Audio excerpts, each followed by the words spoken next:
everyone, it's Louise and welcome back to Along Came Mama. Today I'm going to be showing you how to use an at-home fetal Doppler. We actually bought one during my first pregnancy because around the 4-month mark we had a little scare. I spotted a little, but after checking out with my OB and hearing the baby's heartbeat, I was relieved to know that everything was okay. After that incident, we wanted some peace of mind since I was going in less frequently due to COVID. So we decided to purchase this fetal Doppler. The one I have is from a brand called Torontek and I got it from Toys R Us. It was around $80 and we'd say it was definitely worth the money because we used it often. Plus, as I said, it gave us some peace of mind when we needed it the most. I use it almost daily because we loved hearing and bonding with our baby. But once I was able to feel the baby's movements more strongly and often, I didn't feel the need to use it anymore.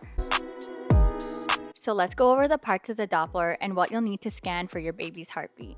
I no longer have the box because it just took up way too much room, but here's the Doppler that we use. This part is the machine. Here's the probe. This is what you'll be using to scan your belly. This is the screen you'll be seeing the baby's BPM or beats per minute. The Doppler is battery operated, but it also came with this cord to use. I've never even opened up the cord because I like the portability of being able to use it with the batteries. The Doppler also came with a little tube of ultrasound gel, but of course that ran out.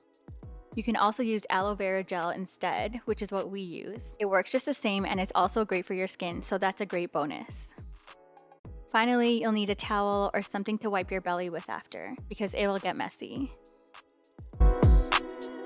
Now before you begin, it's important to know that using at-home fetal Dopplers in no way replace medical or professional advice. So if you feel like something's off or feels unnatural, seek expert help right away. Step 1, get comfortable. Slip into something comfy with bottoms that are easy to slide down. Find somewhere comfortable where you can lay down. I'm on the couch just so I can demonstrate this better, but usually I'd be on our bed. Step 2, pull down your bottoms. Pull down your bottoms to well below your abdomen. You may want to slip in a small towel or some paper towels in your bottoms so it's not so messy, but it's not necessary. Step 3, turn on the machine. Detach the probe from the machine and then turn it on. You'll hear some static noise. That'll tell you that the Doppler's on. I like to have the volume up all the way, but you can adjust it to your liking.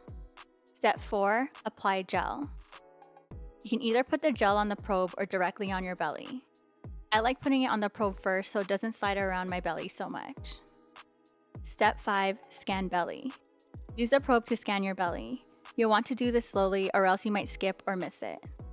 It may take some practice and some chasing around to finally get to where your baby is. Don't feel discouraged if you don't hear your baby right away.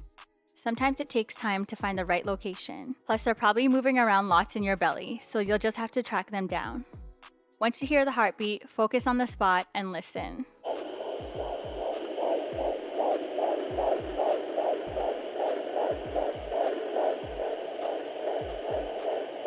You'll see the BPM on the screen.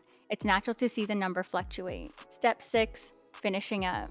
Finally, once you've had a good listen to your baby and you're ready to wrap it up, wipe your probe and set it aside. You can wipe it down with alcohol once you've cleaned yourself up. Next, wipe your belly and you're done.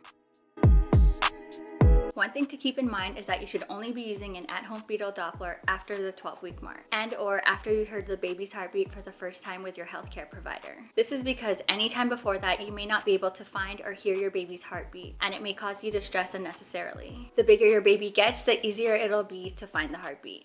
Don't confuse your own heartbeat with the baby's heartbeat. A standard fetal heartbeat has a BPM between 120 and 180, while a standard adult's heartbeat is between 60 to 100 BPM.